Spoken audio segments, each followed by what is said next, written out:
fare bene il proprio mestiere. Non diventare semplicemente dei funzionari di un'Europa. Disuguaglianza. Mafia significa anche impoverimento. Un treno che parte, una scuola che apre. Perché dovrei preoccuparmi? Capiscono che la mafia è tanto più forte quando una parte. Come si fa? La scienza ha senso.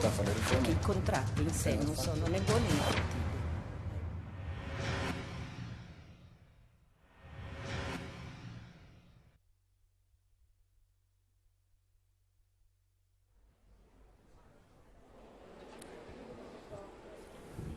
Bene, possiamo iniziare. Buonasera a tutti.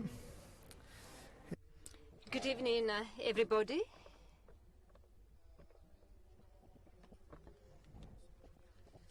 It's a pleasure to introduce Professor Tony Atkinson. It's a great honor and a pleasure to introduce Professor Atkinson. And I say that without rhetoric. For those of us who deal with inequalities, Tony Atkinson is really the father of the studies on inequality. So it's a great, great honor to introduce his lecture. This is a task which is easy and difficult at the same time. It is easy because Tony Atkinson is so well known that it doesn't need any introduction. It is, although difficult because it's impossible to describe the contributions made by Tony Atkinson to economic sciences. And it is difficult to pick some of the main points in his research. So I will base myself on some personal tastes, and I will not take away so much time from Professor Atkinson's lecture. I'll start with one comment. Whenever you want to organize a course on economic inequalities in whatever university in the world, you may choose among a range of topics, but you cannot start from some main points, Atkinson theorem and index.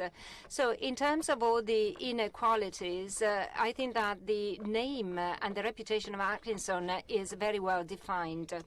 And then when you decide to go into greater details and then thinking of multidimensional inequality, poverty, inequalities in terms of income or mobility, and the relationship between welfare state and distribution, and then the issue of top incomes, well, in each of these subgroups or subfields of economy, you will find a fundamental contribution by Tony Atkinson.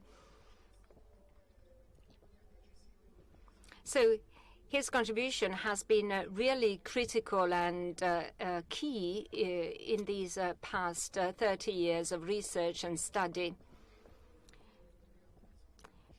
Now, another couple of comments.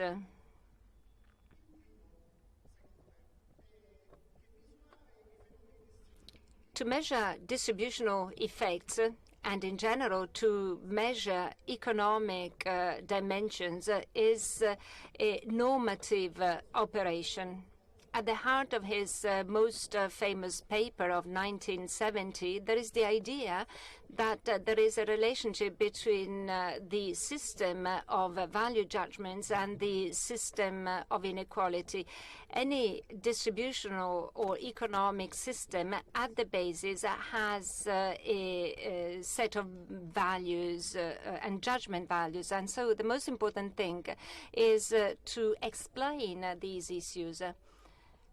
And the second comment has to do with data. Atkinson has produced studies where very patiently he told that some details on the collection of data have an impact on the conclusions that you draw. So it's important not to ask data to say something more than what they can say. And this is something that applies to many areas. And then third comment. to set questions in a way which is not self-focused. The title of his latest book, Inequality, What Can Be Done? Well, that's a general question. So what can be done in order to reduce that phenomenon? What it is worth studying, analyzing? And this is a characteristic of all contributions by Tony Atkinson. And finally, the idea that distribution of income is not a marginal topic within economic sciences, but it is a focal point, a focal issue, highly correlated with other phenomena. And I'd like to conclude with a personal memory. When I was starting my PhD course in '96, I came across an article by Atkinson, a presidential address to the Royal Economic Society, called Bringing Distribution Income from the Cold. Well, perhaps it's not the most famous articles, but I remember that, and I still have it in my bookshelf. Well, that article had an impact on the choices that I made later. And in that contribution, he said, well, that on the one hand, there was a neglect of distributional effects by sciences, and he stated that it was important to go back to studying distribution within mainstream science. Well, I think that things have changed after 30 years. Inequalities and the theme of inequality is no longer a marginal one, as demonstrated by this festival. And if today we can contribute to the analysis of inequalities based on data, well, that is due to the fact that in these years there have been people who have worked on data, have collected data, and much of this work is due to the direct contribution by Professor Tony Atkinson. Thank you, and I give the floor straight away to Professor Tony Atkinson. Thank you.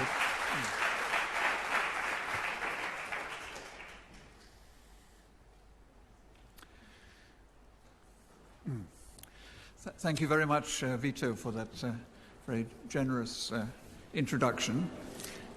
And thank you very much to the organizers of this festival. I don't need the headphones, I realize. For inviting me back to this festival, which I was able to come to for the first edition 10 years ago. And I should say also it's very nice to be here. I may feel 10 years older, but the audience looks no different, I can assure you. But, it's very nice to see so many young people. Now, of course, as Vito has just said, the subject of income inequality, which I talked about then, has received a great deal more attention in the last few years, notably because of Thomas Piketty's book, which attracted enormous media coverage and the attention of world leaders. And to quote Barack Obama, he has described rising income inequality as the defining challenge of our time. The Pope has called for governments to redistribute wealth to the poor, and Christine Lagarde, head of the IMF, has declared reducing income inequality to be near the top of her agenda, since she sees it as threatening the sustainability of the world economic system. But what world leaders have not typically said is what they would do about it. They call for equitable growth, but little indication is given as to how this is to be achieved. And that's the main reason that I've written the book, which you just kindly drew attention, Inequality, What Can Be Done? And I wrote it partly to dispel what seems to be a sort of a climate of pessimism, a sense that little can be done to reduce economic inequality. And so my aim is to try and tell a more upbeat story. And the key message, if you take nothing else away from this talk, is that present levels of economic inequality are not inevitable. We're not simply at the mercy of forces beyond our control. If we want to reduce inequality, and of course that is a big if, then there are steps we can take. They're not necessarily easy, and they have costs. We'd have to discard quite a lot of political and economic orthodoxy. Our leaders, who are busy talking in another room at this very moment, elsewhere in this city, our leaders would have to move outside their comfort zone and consider a wider agenda. But there are, I believe, concrete measures that we could take and which could be tried if we are serious about tackling inequality. Now, to make the discussion a bit more concrete, what do I mean by economic inequality? As I discuss in the book, there are a number of dimensions of inequality. Here I shall simply talk about inequality of income, but that too can mean different things. You may have in mind, for example, the distribution of pay, the gap between people low paid and people whose earnings are racing away at the top. Others may be concerned with households' standards of living. And one reason I put on this slide, which I will hasten to tell you, this is not the precursor of a whole series of equations. I put on this slide, though, a simple household accounting story which recognizes that household incomes are made up of several components, of which earnings, people's wages and salaries, are only part. There's also an important part of income from capital, which I want to spend some time on. And of course, it's also the fact that people receive important transfers, like child allowances, like unemployment pay, like retirement pensions. So all of these have to be taken into account. And of course, the household story is one of a household, not an individual, so we have to add it all up across the people in it. So that's what I'm going to be talking about. At the bottom of that set of steps, the household's income they have to spend. And I'll just present two simple graphs showing what's happened in terms of inequality of household income. Beginning perhaps parochially with my own country, the United Kingdom. But beginning in the graph with an Italian measure of inequality.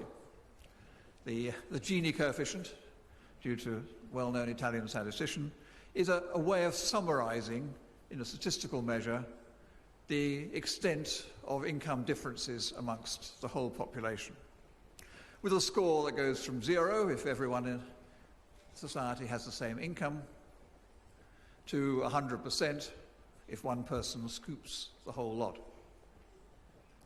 And what you should take away from looking at this graph, as far as the United Kingdom is concerned, is a simple and rather stark story. It is that in the early 1960s, when I started as a student of economics, the coefficient of inequality was about 25%. And it stayed around that level until 1980, And then you can see that the series, the graph marked by squares in the diagram, goes up steadily in the 1980s. The 1980s were a period of change in terms of inequality, an inequality turn, as I've called it in the book. And then after that, it settled down at a new, higher level, 35% rather than 25%.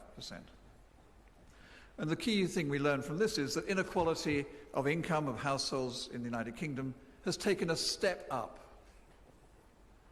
And it's a big step.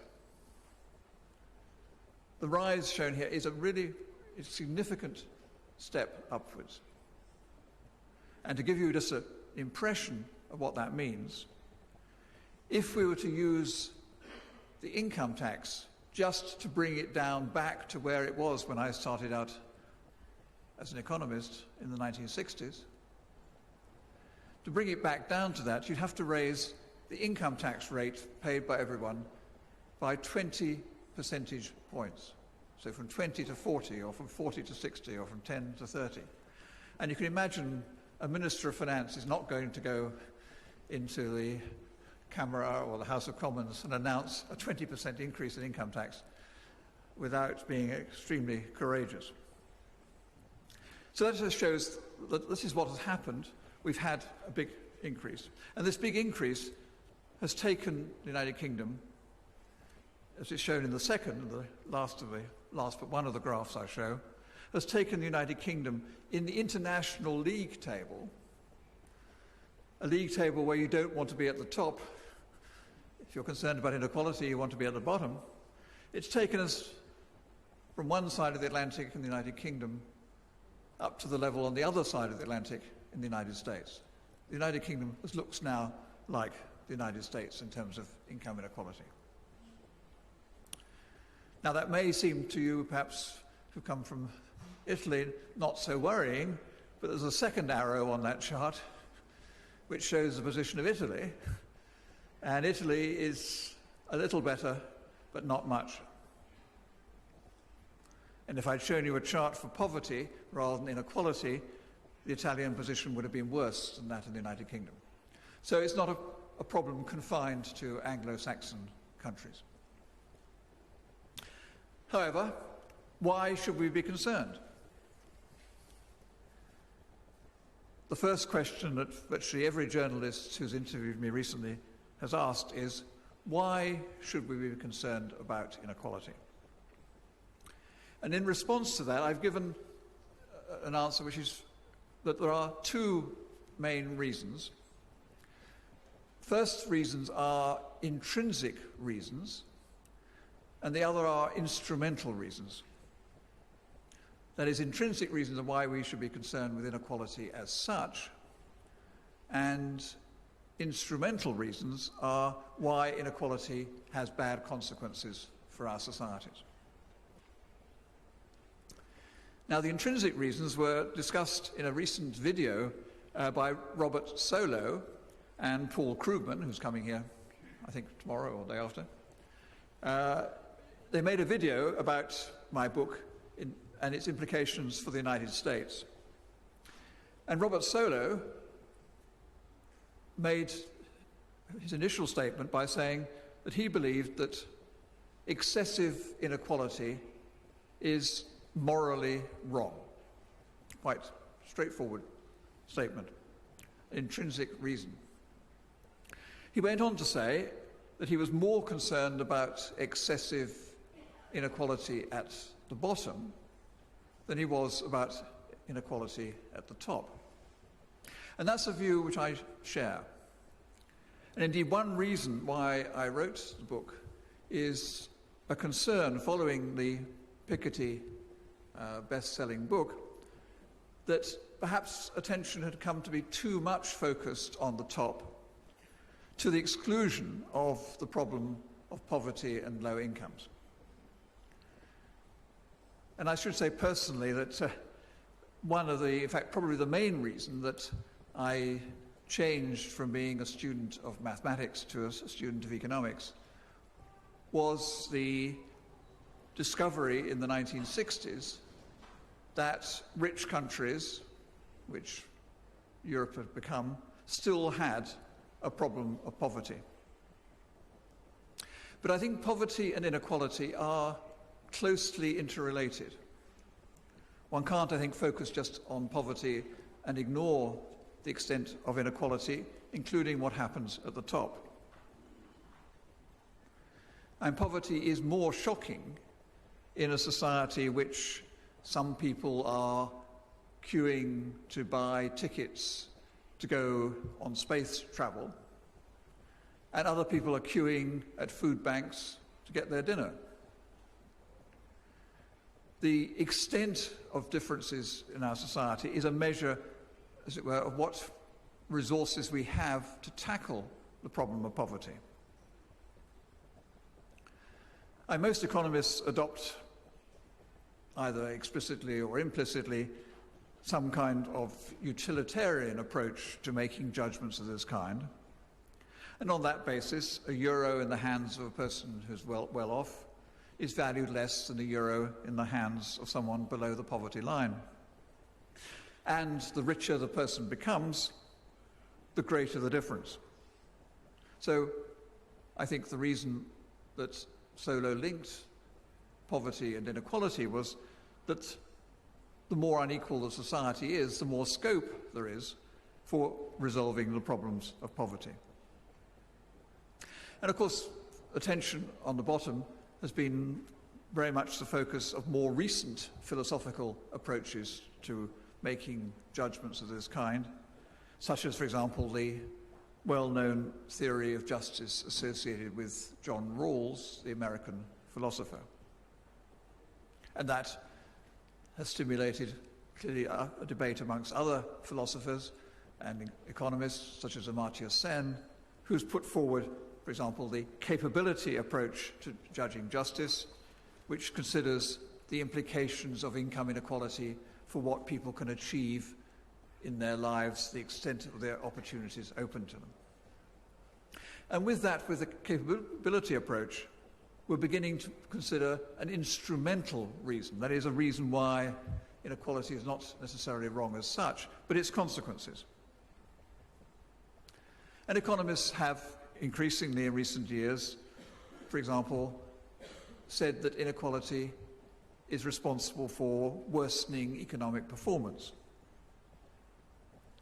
In the same way, for example, influential books such as The Price of Inequality by Joe Stiglitz, who's in the audience, has argued that we should reduce inequality of outcomes because it has bad consequences for society, such as a lack of social cohesion, increased crime, ill health, obesity, and a whole range of other problems. I won't go any further into these, and if there are questions later on, I shall defer them to Joe, who's in the audience. But the instrumental reason I'd like to concentrate on is that most closely linked to the theme of this festival of social mobility, which is concerned with the inequality of opportunity. And inequality of opportunity is something which seems to unite many people of different political views. In the American press coverage of my book, it's been noted that today, in the last certainly few weeks or months, it's Republicans as well as Democrats who've been talking about inequality. Now, the Republicans are usually quick to say that their concern is with inequality of opportunity, not with inequality of outcome. But this misses, I think, the very important point that the inequality of outcome, of incomes, wealth, earnings, affects the inequality of opportunity for the next generation. And today's outcomes shape the playing field for the next generation. And I think the reason why concern about inequality has arisen is in part because the greater differences that there are now in incomes and wealth and earnings have intensified the sources of inequality of opportunity. And that's because the impact of people's background, their family, earnings and income, depends both on the strength of the relationship between them and on the extent of inequality. So I believe that if we're concerned about inequality of opportunity, then we should also have to be concerned about excessive inequality of outcome today. Now this brings me to the economics of inequality and the reasons why we've observed this, in the case of Britain, upstep in the extent of inequality. Now you'll find in most of the economic textbooks a simple supply and demand explanation. Increased inequality in advanced countries today is due to the demand for educated workers rising faster than the supply. 40 years ago, the Dutch economist Jan Tinbergen described a race between education increasing the supply and the demand, which he attributed to growing because of technological change, which required more skilled, educated workers. And today, that story of 40 years ago is extended by adding to technological change the forces of globalization, which have seen the disappearance of many jobs requiring people with relatively low skills. Now, this is the standard textbook story, and it's typically accompanied by the policy prescription which is on the lips of most policymakers and commentators. They say, I expect Mr. Renzi is probably saying the same across the town, we need to invest more in education and training. We need to invest in human capital. And that's clearly something which I strongly support. I think it's clearly a very important part of public policy.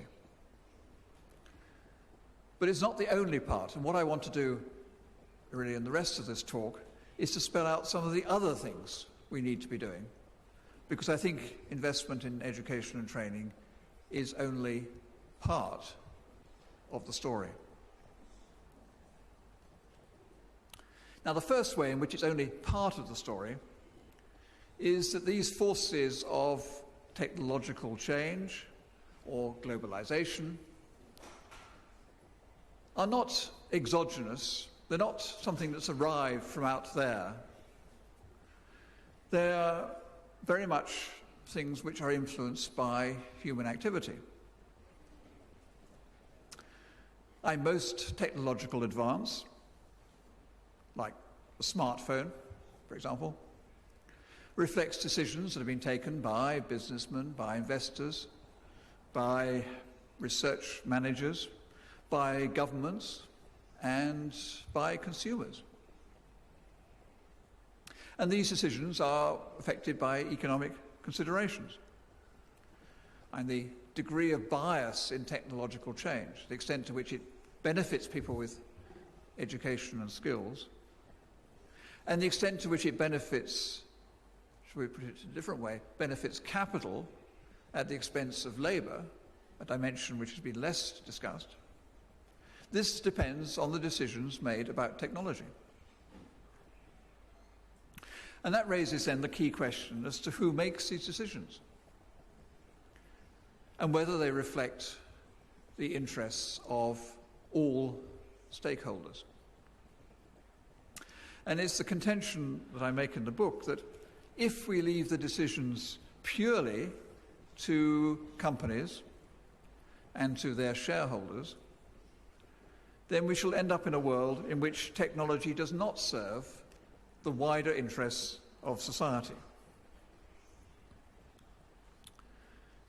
a company, just to take an example, a fanciful example, may decide to invest in replacing the people in its warehouses by robots, and in developing the delivery of its goods by drones. You can probably think what company I might have in mind. Now, this action by the company would reduce the demand for labour, and the company would probably be delighted not to have to rely on a workforce that wanted to be properly treated and paid a living wage. But such a development would have major social and distributional consequences. So one of the things I propose in the book is that the direction of technical change should be a matter in which the government and society more generally takes an active interest and is not simply regarded as outside their control. And a simple reason for saying this is that it is the government in the United States, in the United Kingdom, in other countries, that has in fact funded much of the underlying research behind these technological inventions. And just to give you one example, one of the inventors of the touch screen, which probably many of you have within your reach, worked in the Royal Radar Establishment at Malvern, which is a public body. So that's the first reason why I think the standard story is not one which should be taken as being the full story.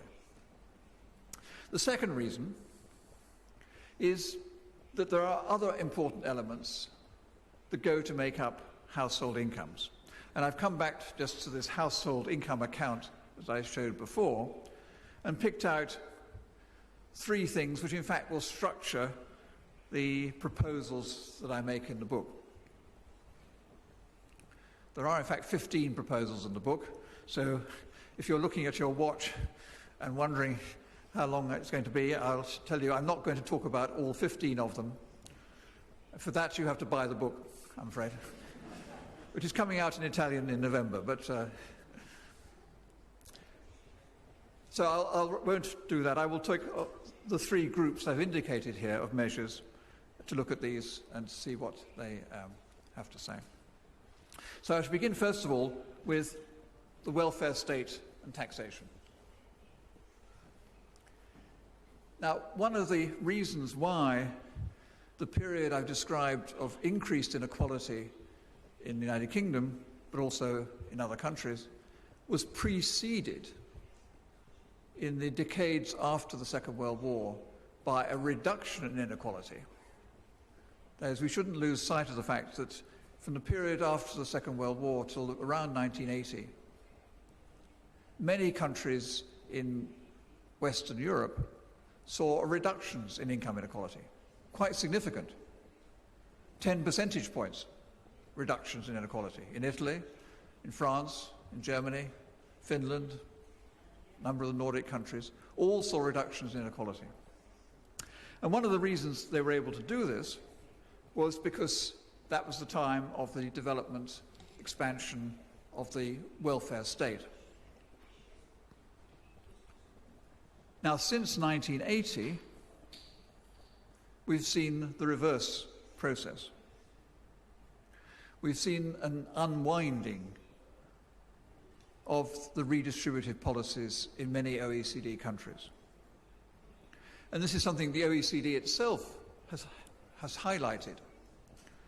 To quote from their 2011 report, Divided We Stand, from the mid-1990s, the reduced redistributive capacity of tax benefit systems was sometimes the main source of widening household income gaps. So part of what we need to think about is reversing that, going back to a time when we had progressive income taxes. And you'll see here I've made the proposal that the top tax rate could go up to 65% in the case of the United Kingdom, which I should point out is in fact not going back at all all the way to the taxes we had at the time I talked about. But it's not just a question of raising taxes, it's also a question of changing the structure of taxes. That is, we need to think about whether taxes are designed in such a way as to give rise to the effects we would like to see. And the third on my list of things here is something which applies particularly to the United Kingdom and applies less perhaps to this country, which is to focus on the taxation of the transfer of wealth between generations, to make it a tax on the amount people receive in the course of their lives in bequests and gifts, rather than as is at present in the United Kingdom, which is a tax on how much you give away. And the purpose of this is to focus on what the aim of the tax is, which is to even out inherited advantage. So it's directly concerned with the issue of inequality of opportunity that I mentioned earlier. And that indeed was why it was proposed at the end of the 19th century in England by John Stuart Mill, a philosopher who was much concerned with individual liberty and who saw the accumulation of wealth in a few hands as being a threat to individual liberty, which could be underpinned by a diffusion of wealth which would be encouraged by the tax that I described here. What about the transfer side? Here I argue for a substantial increase in child benefit. And child benefit I look upon as being a kind of basic income for children. Now, basic income is an idea which has had quite a lot of attention in this country, in many European countries.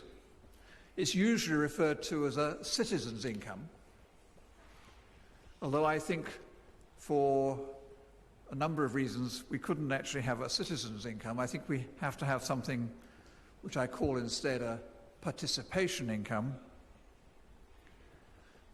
paid to people who are taking part in society in a variety of ways, which include employment, self-employment, but also activities like education and training, also in activities like caring for children or dependent relatives.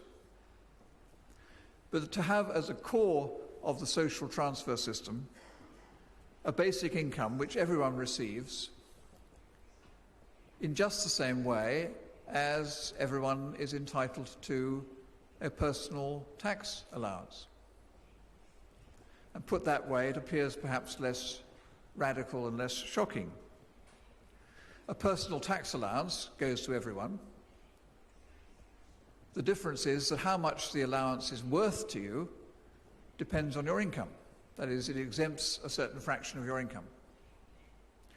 Now, in Britain, if you're in a higher rate of tax, it's worth about €500 a month. If you're on a lower income, paying the basic rate of income tax, it's worth half of that. And if you're below the tax threshold, it's worth less than that, or perhaps nothing. So this idea of paying a basic income is simply replacing the tax allowance by an equal cash amount paid to everyone. And if that sounds like a very extreme idea, perhaps I could just draw attention to the fact that it was supported in the United States by two Nobel Prize winners with such differing views as Milton Friedman on the right and James Tobin on the left. But it's not just taxes and spending. In fact, one of the important messages is that we can't really expect to reduce inequality by the amount by which it's gone up, the 10 percentage points, just by taxes and spending. It can't just be the Minister of Finance. There has to be action on the incomes people get before they're taxed and before they receive transfers. And that means, first of all, tackling unemployment. And to me, we've just been through an election campaign. You may have noticed Britain had an election a few weeks ago. And it struck me as amazing that there was virtually no discussion in that election of unemployment. We seem to have forgotten that there were periods in the post-war years when unemployment in the United Kingdom was about 1 percentage point. And I can remember as a student being horrified by someone proposing we should let it rise to 2.5%. Yet today we have over 5% in the United Kingdom, and that's regarded as a great economic success. So I think we need, first of all, to put unemployment back on the agenda. And the first thing to do for that is to have an explicit target comparable with the inflation targets driving the activities of, in our case, the Bank of England, in the case of the Eurozone, the ECB.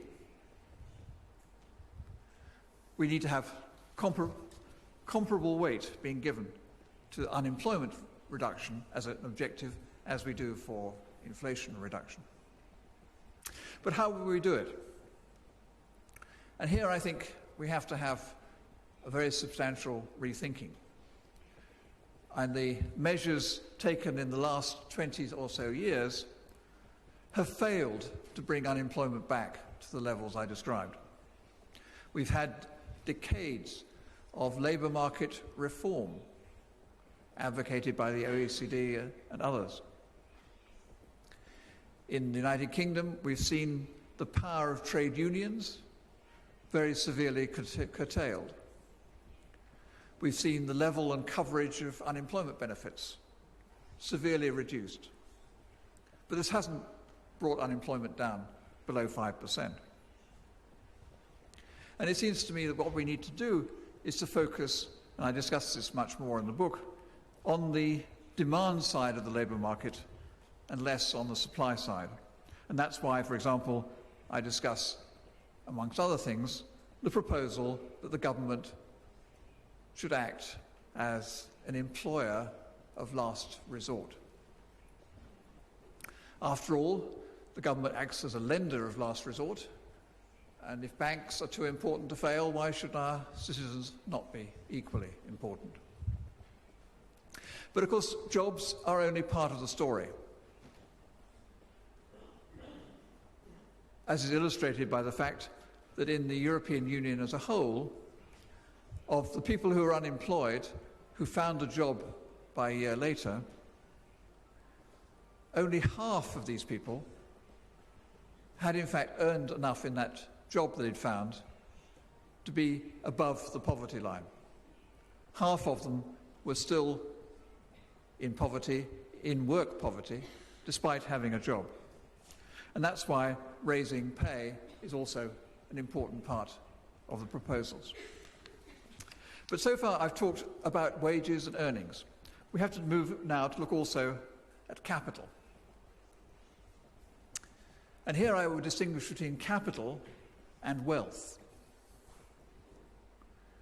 Thomas Piketty's book is called Capital in the 21st Century, but in fact quite a lot of it is actually about wealth rather than capital. And this matters because while it's true that wealth, the ownership of property, has become much less unequal over the last 100, 150 years in most OECD countries, this does not imply that there's been the same spread of control over economic decisions. The power to make decisions associated with capital has not been redistributed in the same way as the wealth has. Just to give an example, probably at least if I was talking in England, many people in the audience would have pensions which are funded, like university pensions, and they own shares in companies, so that the ultimate owners of those companies are pensioners and future pensioners, but they have absolutely no say in the policies with regard to employment, investment, whether to move their factories overseas. All those decisions are made not by the owners, but by the institutions that own them, the financial institutions, or indeed by those who control the companies. So that's why I spend some time in the book discussing the role of countervailing power and the steps that could be taken to bring in distributional considerations into the kind of choices that are currently largely being made by corporations. And amongst the things I suggest, for example, are that we should bring in distributional considerations into competition policy. When deciding on whether mergers should take place and what behaviour of companies can be, the distributional impact of that should be part of the discussion. A current issue is the Transatlantic Trade and Investment Partnership, where it seems to me quite amazing that these discussions are taking place without the engagement of any of the workers in the companies involved, or any of the consumers, or indeed virtually anyone, apart from the companies negotiating with governments. So I think that the issue of the control over capital is something which we need to address because it has profound distributional implications. And then it's also important, though, to talk about wealth. For those of you who've read Piketty's book, or you may have seen the T-shirts, the T-shirts have R greater than G on them. That stands for R, the rate of interest or rate of return, and G, the rate of growth. And he's argued that R is greater than G is responsible for driving inequality. But certainly I'm sure many people have had the experience of being approached by people who say, well, I'm getting a very low rate of interest on my savings. I think R for me is minus 1% at the moment. And what's all this business about R being greater than G? And of course that reflects the fact that there is a gap between the rate of return to capital and the rate received by small savers. And I think one of the things that I would stress is that in addition to focusing on the questions about taxing the rate of return, we should think also about raising the rate of return to small savers. And that brings me to the final of the proposals, which is the proposal for a sovereign wealth fund. And indeed brings me to the public finances, which are in the centre of public discussion in Europe. And I'm going to show you one further slide, a slide which I suspect you may not have seen before, and which has been completely missing from the public discussion of our fiscal problems. The public discussion has focused on the national debt, how much debt Italy has as a proportion of its national income. There's been no discussion about the other side of the balance sheet, what the assets of the state are. And it's a bit like my saying to someone, well, you've got a large mortgage on your house. Terrible. Without taking any account of the fact that this person owns a house. And that's what I tried to do in this slide here, which shows you the overall balance sheet for the state, taking the assets minus the national debt and other liabilities. Not quite all liabilities, but most of them. And I've shown it both for the United Kingdom, which is the top line, and Italy, which is the bottom line. And you can see, in fact, this is not boasting that the United Kingdom has more national wealth than Italy. It's though striking that the change over time has been very similar in the two countries. And the change over time has been downward.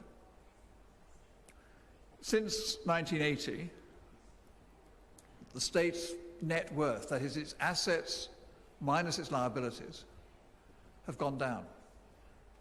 They've gone down because of privatization, selling state assets for less than their value, often subsidized sales. It's come down because governments have used the revenue to fund tax cuts rather than being used to reinvest. And so the government in Britain has gone from having assets of 100% of national income to having virtually zero. Italy has gone from having zero to having minus 70% or so. And this seems to me shows that the fiscal problems we face are not recent. They're not to do with the financial crisis. That made it somewhat worse at the end, but are of a long-term problem, which is we've run down state assets. And in the book I propose that what we should do is to rebuild state assets, state net worth, to do this through a sovereign wealth fund, which countries like Norway, obviously the oil countries, Singapore and others have done, which would not be nationalization. This would be the beneficial ownership of the assets. It wouldn't be the state controlling these enterprises, but they would acquire shares in the enterprises. And that goes back to the point I made about technology. Many of the technological developments that have driven the rise in capital incomes and profits have come about through things that are funded by government spending. And what I'm suggesting is that the government should acquire a share in this so as to offset the effects that this may be having on the distribution of income. As Laura Tyson, who was President Clinton's chief of economic advisors, said about robotization, robots matter depending on who owns the robots. And what I'm suggesting is that the state should have at least a share in what they generate. So I've been through 15 proposals. You probably haven't been able to count them because I've gone through them rather quickly. Can they be regarded as realistic? And the New Yorker, in a review in March, said that it's all very well for Europe, but this wouldn't work in the United States. But I don't believe these are entirely off the wall. In fact, I just listed here some of the supporters of these different points, suggestions I've made, some of them. For example, I suggested guaranteed public employment. In 1978, the US Congress passed the Full Employment and Balanced Growth Act, authorizing the United States President to create a reservoir of public sector jobs. He didn't do so, but the powers passed Congress, Republican, Democrat. Earlier, going back in time, it was a Republican senator, Senator Sherman, who moved the antitrust bill on the grounds that he said that, to quote from him, nothing was more threatening than the inequality of condition of wealth. And there are conservative supporters who signed up, for example, to the Sovereign Wealth Fund. And as I note there, if you're interested in football, the Premier League clubs have all followed the example of Chelsea and signed up for a living wage. Now, of course, these things are debatable. And in the last part of the book, I discuss a number of the objections. And I'll just summarize these in sort of telegraphic fashion. The first is, as a number of journalists have said to me, well, you know, there's a trade-off between efficiency and equity, and there must be an efficiency cost if you're going to reduce inequality. And to this, I think the answer I would give is that it depends on how you view the way in which the economy is actually working today. And it isn't working according to the standard textbook model of a competitive, fully employed economy. That seems to be a quite misleading starting point. And that if you, in fact, take account of all sorts of things like monopoly power, like the separation of ownership and control, like endogenous growth, technological change being endogenous, all of these things change the starting point and mean that if you take that as a point of departure, then it may well be that there are quite a lot of situations in which you can in fact make progress in both improving efficiency and improving equity.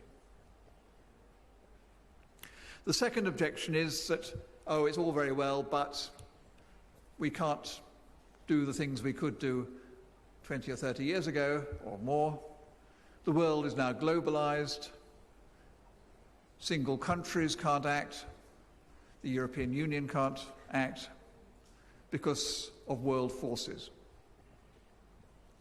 But I think, again, as I said about technical change, this is something which is very much under human control. And the nature of globalization is something we're deciding literally last week. We were deciding on the Transatlantic Trade and Investment Partnership, we being the European Union at that point. That's something it's within our power to try and influence. But also, if you look at the impact of globalization in terms of distribution of income, many of the things which people are concerned about are actually things which are within the power of national governments to change. In Britain, the Migration Advisory Committee examined the effect of labour migration within the European Union. And it was interesting, of the 5 action points that they mentioned, only 1 involved the European Union and freedom of movement. The other 4 were all things that the British government could do. The final objection is we can't afford it. In the book I show, in fact, that the numbers do add up. We could actually do it. I won't go into that. If you remember my first slide, I had a quotation from Keynes about pessimism. I've tried this afternoon to be more optimistic. It seems to be undeniable that the citizens of OECD countries today have a standard of living which is much higher than that of certainly their great-grandparents, if not their grandparents. It's worth remembering that many of the achievements of the post-war decades when we did reduce inequality do remain still in force. And at a global level, which I haven't talked about, but is discussed somewhat in the book, the divergence between countries which originated with the Industrial Revolution, that divergence is closing. So while it's true that the 21st century brings challenges that I've not discussed, like population aging and climate change, there are, I think, solutions to these problems that lie within our hands. If we're willing to use today's greater wealth to address these challenges, and to accept also that resources should be less unequally shared, then I think there are indeed grounds for optimism. Thank you very much.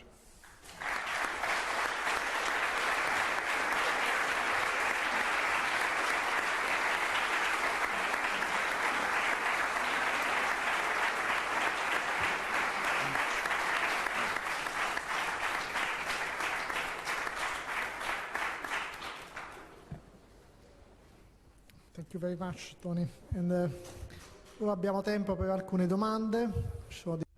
Thank you. We have time for some questions. So we collect some questions first, and then we will have the answers. Platea. Lì in fondo c'è una domanda. Lì in fondo. Poi qui davanti. Dopo. Prego. Thank you very much. I'm going to read the book, and I see. I am not an economist, so maybe this is kind of naive. I wonder whether looking on a side at some tax change, like rising the maximal tax rate, for example, and looking at another side to a differentiated redistribution, like welfare provision, is there some evidence explaining that one of the two directions can be more effective as an action toward the reducing the economic inequality? Grazie. Yeah. C'è un'altra domanda lì in fondo. On the back, Giù, yes. ultima riga.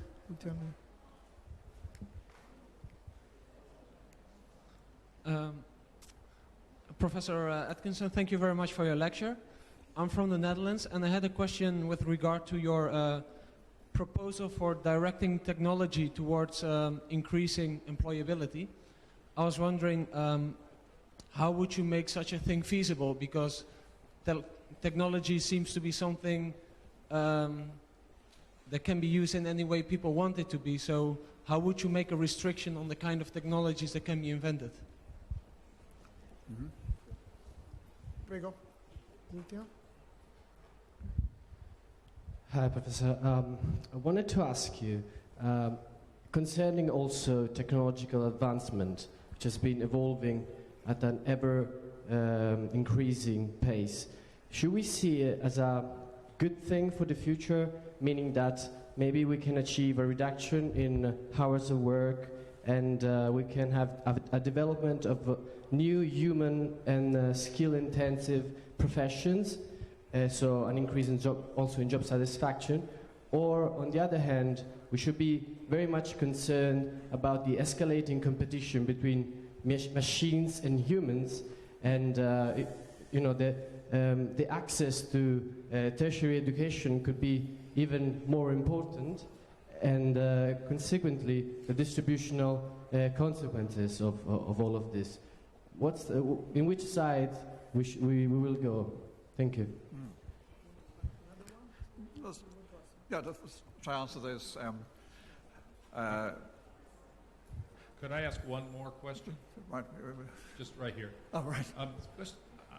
I'd like to be optimistic, but I notice as I look across the whole OECD, if you like, American politicians like Bill Clinton, German ex-chancellors like Mr. Kohl, I won't comment on Italy, Tony Blair in England, they all seem to aspire to becoming millionaires at the most rapid possible rate.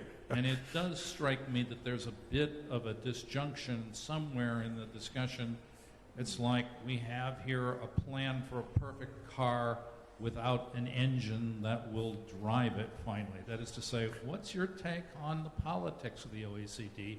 And indeed, it seems to me when you look at those charts, I have the feeling you'll find a kind of disastrous logistic curve. After a certain point, you can't come back. Okay, right. I'll take the questions in order. First of all, the question about can we say something about how far one could, for example, push top tax rates? And there's obviously been a lot of discussion of this, and it's been claimed as one of the sort of successes of recent public economics that actually they managed to determine that the optimal tax rate on top incomes is about 45%. Unfortunately, it's a case where you have to look, as it were, below the surface. And I think it reveals more about the uncertainties of economic science than it reveals about the actualities of politics or actualities of effects. To begin with, if you look simply at the one single figure, you'll discover that around it is a confidence interval of how accurately that's determined, and it very, very rapidly expands to go from about 20 to 70%. So that it's, I'm afraid, for all of the claims being made of advances made in public economics, I don't think they've actually homed in on that figure. I'd also say that I think that the concerns about this are not just about the impact that taxes have on people's behaviour, but also they themselves are an issue about which we have a sense of fairness or justice. And I chose the rate of 65% because it's actually the rate which the current British government are applying to people on low incomes who lose benefits as their incomes rise, and they are actually lose benefits at a rate of 65%. So I think questions of fairness seem to me apply at all levels of society and not just at the top or bottom. And so that's why I came up with that number. But I'm afraid that apart from that, there's a considerable scope for exercising one's own political judgments about what tax rates should be. On the question of very interesting questions about technology, I think that it is certainly true that obviously in many of the original ideas of technology come from outside and from scientific developments, but there are ways in which the direction can be affected. For example, to give an example where clearly it seems likely that technological advance which is taking place is beneficial and probably has positive redistributive effects, which is replacing people in dangerous and hazardous work. For example, someone in Oxford, which is quite a large automobile industry, told me that they're replacing people from painting cars to having robots paint cars. And that's a good example. But that, of course, is an intermediate good. The things that concern me in terms of distribution are much more to do with the final products people produce and the role of technology in displacing people from that, where it's an issue of the nature of the product. I mentioned the question about delivery by drones. You could imagine that could be done, but of course the person receiving it would then lose the personal contact. It may not matter for a parcel, but it would matter, say, for the delivery of meals to old people in their homes, which one could equally do by drones. But an important part of that service is actually the human contact, which means that the elderly person, someone sees them, they can assess whether they're in need of extra services, they can have some exchange of conversation and so on. So what I was concerned about was the decisions that are made as to which method of supply is used then affects the nature of the service and affects the distribution of income, because the personal service clearly creates the demand for labour and affects the distribution of wages. So that's where I think the kind of issue with regard to technological change comes in, and equally I think affects how we assess whether these things are desirable or undesirable. My point was not necessarily we should in any way try and inhibit such change, but that there should be an issue on the table which is discussing what the implications are. And then, of course, turning to President Clinton, of course, I might say that perhaps United States presidents are not paid enough.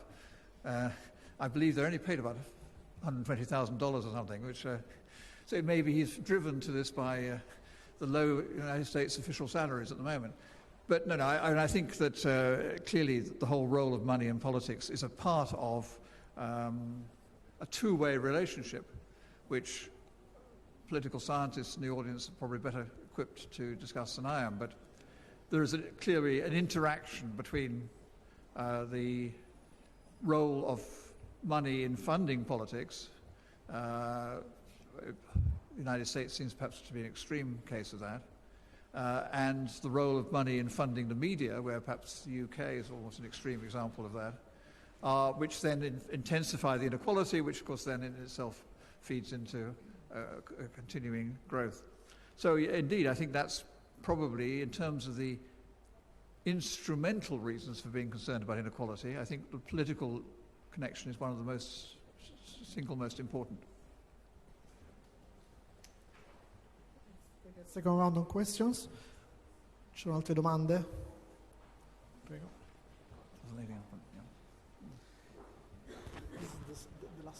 Buonasera, volevo chiedere al professore.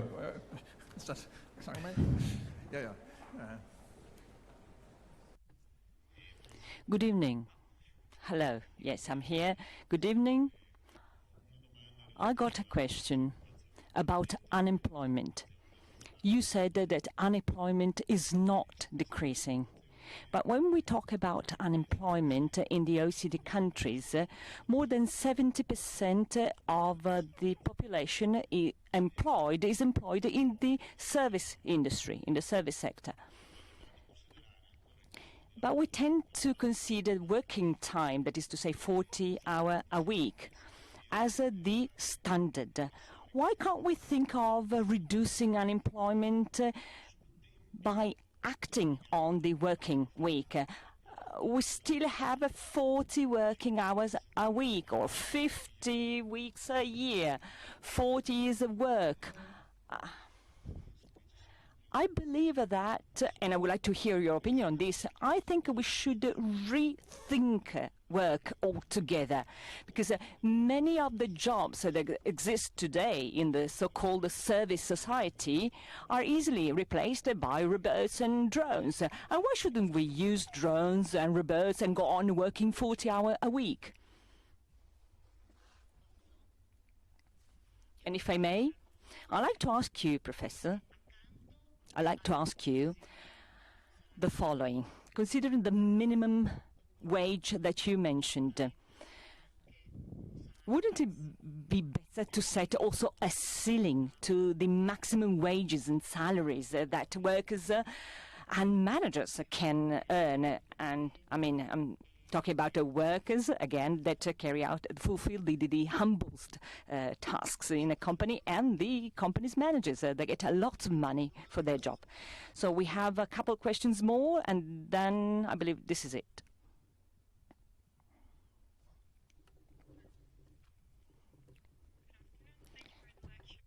I was actually wondering, as far as the expense on government budget and therefore debt of the strong Keynesian policies, what would be the impact for new generations? Meaning, yes, the cost is feasible now, but is it feasible in the light of new generation and therefore social mobility in the upcoming years? Thank you. Thank you very much, Professor Atkinson. I wanted to ask you two simple questions. Do you think that economic crisis has made income inequality worse? And if speeding up our economies will tackle down income inequality? Thank you. Okay, one last question. Yep. Thank you, Professor. My question is on the equity efficiency trade-off that you mentioned. You suggest an increased public control over capital as well. I mean, the state acting as employer of last resort. To me, maybe as an Italian, it looks a bit a strong losing in efficiency. And there can be some strong possibilities for distorted incentives, other inefficiencies that are typical of the public sector. And in the 21st century, this, to my opinion at least, looks a bit unlikely and maybe more old-fashioned. And don't you think that maybe we should work a bit more on incentives, maybe put some better incentives for capital to work in the interest of the community rather than just the state stepping in the economy directly?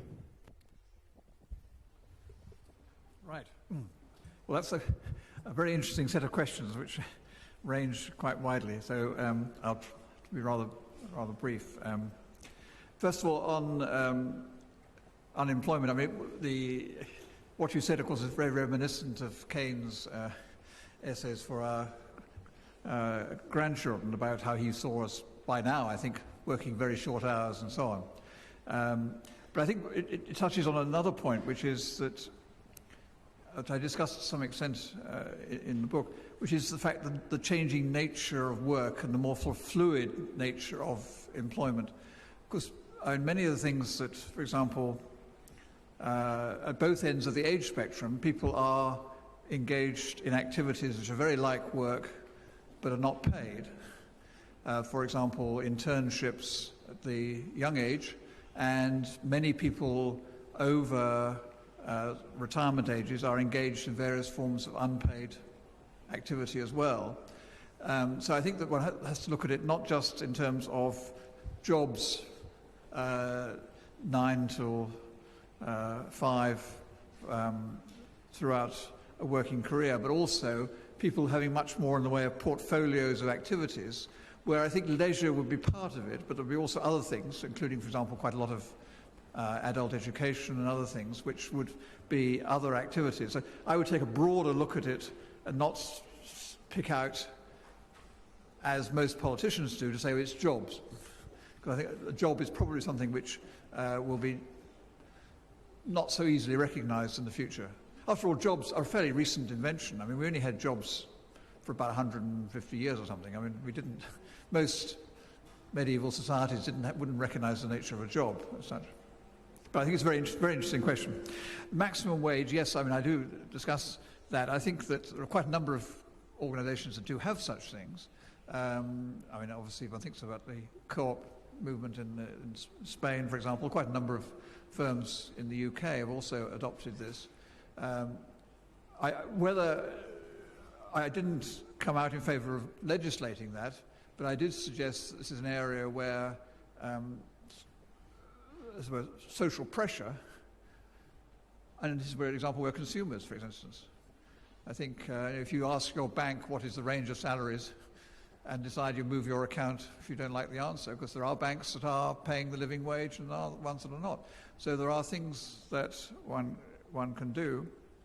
I recently spoke about this at the London School of Economics, which I'm a part-time member, and I showed them the distribution of salaries at the London School of Economics, and I think it was quite interesting to see the reactions to that. So there is a question of pressure from other sources, not just from legislation. I'll leave the third one, I'll come back to at the end, because I think it's, for reasons I mentioned. The economic crisis, I've forgotten who was it said about the French Revolution, that it was too soon to say what the effects were. I think we're not quite clear yet what has happened. My guess is that certainly at the top of the distribution, it does look as though, although there was an initial fall in the shares of top income groups, they've been largely restored, and particularly in the case of the wealth side of the account, if you look at things like the Forbes lists of billionaires, there are very few casualties in that list, which suggests that certainly at the top. At the bottom, it's harder to say because it depends on the policies that countries have followed. And some countries, and at least initially, the welfare state worked. And automatic stabilizers did actually mean that people, particularly pensioners, for example, often their incomes relative to the average were actually rising because the average was falling. So I think some welfare states worked better than others, and therefore inequality at the bottom didn't necessarily increase in the crisis in that period.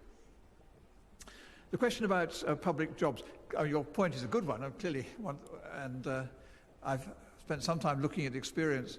I think the answer is that there can be good and bad programs, public programs. And the US experience, the US has had quite a lot of experience, as have some other countries, which show that, I mean, there are good employment programs and bad ones, and clearly the trick is to go for one, not the other. And also you have to ask, the question, I mean, is it better these people should be unemployed, or engaged in an employment activity which may be less efficient than it could be, but it nonetheless is actually providing them with not only some wage, but also making it, giving them a role in society which sort of simple transfer does. So I think there's more to the nature of employment than simply a measurement of market productivity. One has to think about the role played by employment as part of social cohesion, social inclusion, which is, I think, a very worrying aspect. And then finally, the Keynesian policies and intergenerational. I'm glad you mentioned that, because I didn't stress this issue, but the intergenerational distribution of income is something which is, I think, of crucial importance, both in itself and also because it's, I think, the key to many of the other problems we face, like the problem of aging, like the problem of climate change. These are very much intergenerational issues. And I'm always struck in the discussions about climate change, for example, that everyone talks about whether we should be investing now or later. But of course, a key question behind that is who is going to pay for this? So it's not a question of whether we should pay now or later, but also who now today should pay for it. And that is an intergenerational distributional issue, which some of my proposals were very clearly designed to shift the distribution effectively in favor of younger generations away from older generations, which, looking at today's audience, may get a 50% support, I think, looking at the audience here today. But I think that this intergenerational issue is really at the heart of many of the political questions we face today. Thank you very much again.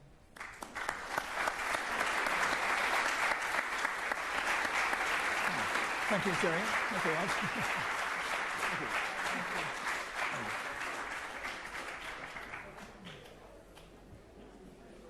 Fare bene il proprio You did your job very efficiently. Semplicemente dei funzionari pubblici in Europa. Disuguaglianza. Mafia significa anche impoverimento. Un treno che parte, una scuola che apre. Perché dovrei preoccuparmi? Capiscono che la mafia è tanto più forte quando è una parte. Come si fa? La scienza ha senso. I contratti in sé non sono né buoni né cattivi.